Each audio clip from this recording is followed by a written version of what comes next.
Assalamualaikum warahmatullahi wabarakatuh. Perkenalkan, nama saya Nur Apni, NIM 2181 dari jurusan Pendidikan Anak Usia Dini, Fakultas Keguruan dan Ilmu Pendidikan, Universitas Muhammadiyah Kendari. Saya bercerita untuk memenuhi tugas mata kuliah Metode Pengembangan Bahasa yang diberikan oleh dosen WAOD Sari Amalia. Baiklah, saya akan mulai bercerita tentang kisah Timun Mas. Di sebuah desa, hiduplah seorang wanita tua yang bernama Mbok Rondo. Dia hidup sebatang kara.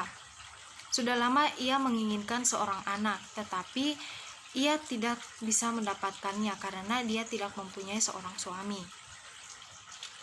Suatu hari ia pergi ke hutan untuk mengambil kayu bakar.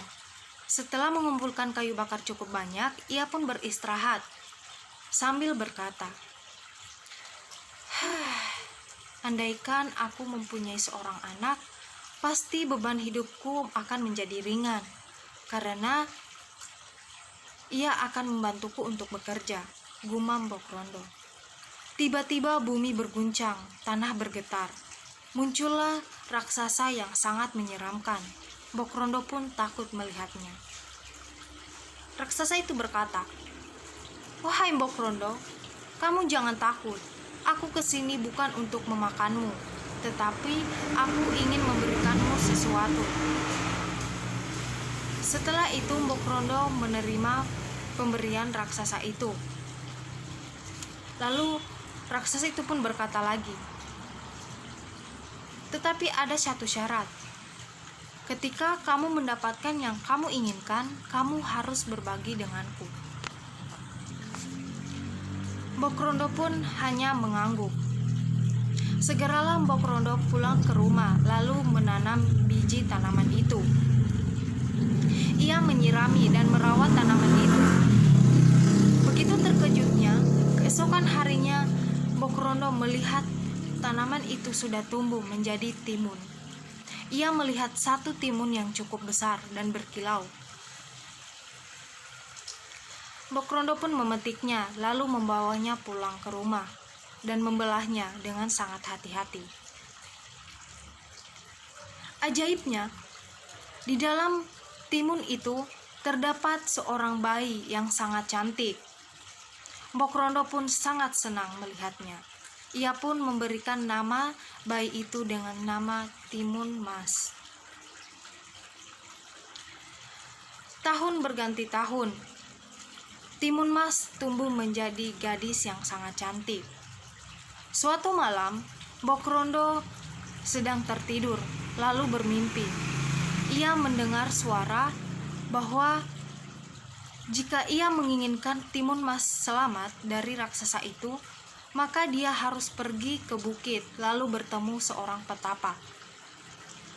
Keesokan harinya pun Mbok Rondo pergi menemui petapa itu.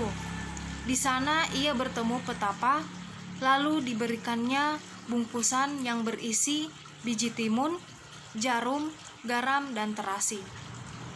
Sesampainya di rumah, Mbok Rondo memberikan bungkusan itu kepada Timun Mas. Setelah cukup lama, raksasa itu pun datang menemui Mbok Rondo untuk meminta janjinya. Tetapi Mbok Rondo sudah menyuruh pergi Timun Mas.